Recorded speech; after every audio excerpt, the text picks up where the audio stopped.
नमस्कार साथियों। आज 12वीं कक्षा हिंदी विषय के अंतर्गत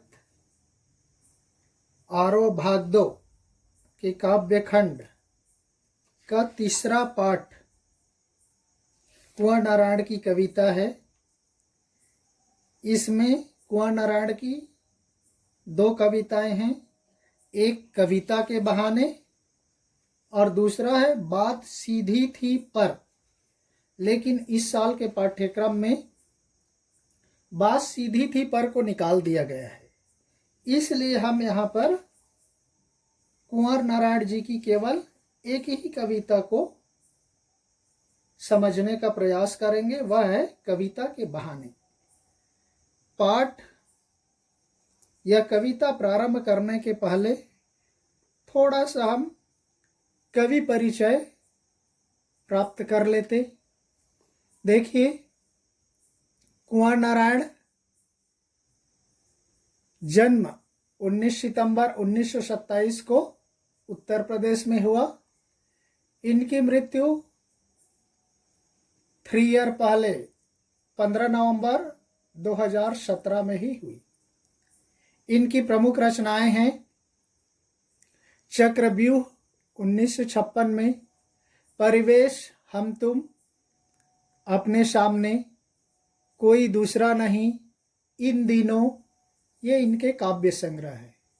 आत्मजयी इनका बहुत प्रसिद्ध चिर परिचित प्रबंध काव्य है, जिनके माध्यम से ही इनको ख्याति मिली। नेक्स्ट है आकारों के आसपास, इनके कहानी संग्रह है। आज और आज से पहले इनकी समीक्षा है। मेरे साक्षात्कार इनकी एक सामान्य रचना है। पुरस्कारों की बात करें तो इनको साहित्य अकादमी पुरस्कार, कुमारन आसान पुरस्कार, व्यास सम्मान, प्रेमचंद पुरस्कार, लोहिया सम्मान, कबीर सम्मान और सबसे बड़ा पुरस्कार, साहित्य का सबसे बड़ा पुरस्कार, ज्ञानपीठ पुरस्कार 2005 में 41वें ज्ञानपीठ पुरस्कार के रूप में इनको प्रदान किया गया। तो इस तरह से साथियों, कुंवर नारायण हिंदी साहित्य के ख्याति प्राप्त प्रसिद्ध कवि हैं। कविता के बहाने, ये कविता कुंवर नारायण की इन दिनों संग्रह से ली गई है। आज का समय कविता के वजूद को लेकर, कविता के अस्तित्व को लेकर थोड़ा आशंकित है, डरा हुआ है, भयभीत है कि कहीं आने वाले समय में लेखन की जो परंपरा है, चाहे वह कविता की हो, गद्य की हो या साहित्य की, कहीं धीरे धीरे समाप्त न हो जाए। और उनका मानना है कि आजकल यांत्रिकता के दबाव से कविता का अस्तित्व खत्म हो जाएगा। यांत्रिकता मतलब मशीनरी, अर्थात जैसे मोबाइल है, उसमें तरह तरह के माध्यम हैं, इंटरनेट है, यूट्यूब है, ट्विटर है, व्हाट्सएप है, तो शायद ये सब धीरे धीरे इसी यांत्रिकता के दबाव में कविता का अस्तित्व खतरे में पड़ जाएगा, ऐसा कवि का मानना है। ऐसे में यह कविता की अपार संभावनाओं को टटोलने का, खोजने का एक अवसर हमें देती है। और कविता के बहाने यह एक यात्रा है चिड़ियों का, फूल से लेकर बच्चे तक की सफर का हमें याद दिलाता है। तो आइए चलते हैं कविता की ओर। कविता के बहाने। कविता एक उड़ान है चिड़िया के बहाने, कविता की उड़ान भला चिड़िया क्या जाने, बाहर भीतर इस घर उस घर, कविता के पंख लगा उड़ने के माने, चिड़िया क्या जाने। देखिए, कवि कहने लगता है, चिड़िया की उड़ान को देखकर कवि नई नई कल्पनाएं प्रस्तुत करती हैं। आप सबको मालूम है, कवि कल्पनाकार होता है, कल्पना के संसार में जीने वाला व्यक्ति होता है। इसीलिए तो कहा जाता है, जहाँ न पहुँचे रवि वहाँ पहुँचे कवि। जब तक आप में कल्पना शक्ति नहीं है, कल्पना की उड़ान नहीं है, कोई अच्छा साहित्यकार, अच्छा कवि नहीं बन सकता। तो यहाँ पर कवि उस उड़ते हुए चिड़िया को देखकर कल्पना करने लगता है कि वह स्वयं भी उड़ना चाहती।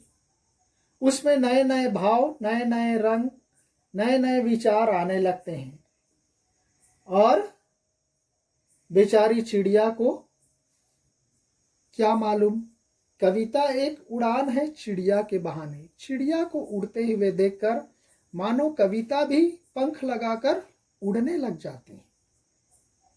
कविता की उड़ान भला चिड़िया क्या जाने। कवि कहने लगता है कि कविता की उड़ान भला उस बेचारी चिड़िया को क्या मालूम, क्या पता, क्योंकि उसके उड़ने की एक सीमा है। वह एक निश्चित समय तक उड़ सकती है, लेकिन कविता के उड़ने की कोई सीमा नहीं है, उसका कोई और छोर नहीं है, उसका कोई समय नहीं है। चिड़िया तो केवल दिन भर सूर्योदय से लेकर सूर्यास्त तक उड़ सकती है, लेकिन कविता दिन और रात उड़ सकती है। कविता, चिड़िया केवल कुछ दूरी तक उड़ सकती है, लेकिन कविता के उड़ने के लिए सारी धरती से लेकर आसमान तक खुला हुआ है। तो इसलिए उस चिड़िया को भला क्या मालूम कि कविता की उड़ान क्या होती है। चिड़िया केवल बाहर भीतर, इस घर उस घर। चिड़िया तो केवल घर के भीतर, घर के बाहर, इस घर से उस घर, विशेष रूप से हमारे घरेलू चिड़िया, गौरैया जिसको बोलते, स्पैरो इंग्लिश में बोला जाता है, देखे होंगे, घर के भीतर, घर के आंगन में, बस उसके आसपास ही रहती है। कौवा को भी देखे होंगे, क्रो, वह भी घर के आसपास ही आपको ज़्यादा दिखाई देता है। तो ये कुछ चिड़ियाँ हैं जो घर के आसपास ही उड़ती फिरती हैं, कभी घर के बाहर, कभी घर के बाहर, कभी अंदर, ऐसे आगे पीछे चलती रहती हैं। लेकिन कविता केवल घर में लिखी जाती है, लेकिन उसके उड़ने की, अर्थात उसके फैलने की, उसके विस्तृत होने की कोई सीमा नहीं। सारी धरती उसके लिए एक है, सारी देश की सीमा उसके लिए बेमानी है। तो इसलिए उस चिड़िया को क्या मालूम जो केवल घर के बाहर, घर के भीतर उड़ते रहती है, कविता कितनी ज़्यादा उड़ सकती है, कविता कितने दूर तक जा सकती है, इसकी कल्पना करना उस चिड़िया के बस की बात नहीं है। केवल कवि ही बता सकता है, कविता का जानकार या कविता का मर्म रखने वाला व्यक्ति ही उसको समझ सकता है कि कविता की उड़ान क्या है। कविता के पंख लगा उड़ने के माने चिड़िया क्या जाने। कविता के पंख लगा, कविता किस तरह से, कविता में कोई पंख नहीं होती, चिड़ियों के पंख होते, इसलिए वह उड़ती हैं। लेकिन कविता में भी पंख होती है, वह कल्पना रूपी पंख होती हैं। वह अपनी कल्पना रूपी पंख के माध्यम से, शब्दों के द्वारा, वह एक देश से दूसरे देश तक जा सकती हैं, पूर्व से पश्चिम तक जा सकती हैं, उत्तर से दक्षिण तक जा सकती हैं, जमीन से आसमान तक जा सकती हैं, और उसकी उड़ान कोई रोक नहीं सकता। चिड़िए की उड़ान को रोका जा सकता है, चिड़िए की उड़ान सीमित होती है, लेकिन कविता की उड़ान असीमित है, अनंत है, उसका क्षेत्र की कोई सीमा नहीं है। तो इस तरह से साथियों, प्रस्तुत कविता में विशेष रूप से रूपक अलंकार का प्रयोग किया गया है। देखिए यहाँ पर कविता के पंख लगा उड़ने के माने, कविता में कोई पंख थोड़ी होता है, लेकिन कविता को बता दिया गया, कविता में मानो पंख लगे हुए हैं, रूपक अलंकार। और प्रस्तुत कविता में मानवीकरण अलंकार का प्रयोग किया गया है। भाषा आप सबको मालूम है, यह आधुनिक काल के कवि हैं, इसलिए इनकी भाषा खड़ी बोली हिंदी है। रस बोले तो शांत रस है। तो इस तरह से साथियों, हमने इस कविता के माध्यम से आपको काव्य सौंदर्य, जो रस छंद अलंकार भाषा, ये भी बता दिया। कविता में मुक्त छंद का प्रयोग हुआ है। तो इस तरह से हम बचे अन्य 2 और छोटे छोटे चैप्टर हैं, इनको हम दूसरे वीडियो के माध्यम से प्रस्तुत करेंगे। अब इस तरह से हम इसको यहीं पर समाप्त करते हैं। दूसरे वीडियो में इसके बाकी बचे हिस्से के साथ मिलेंगे। तब तक के लिए धन्यवाद। जय हिंद।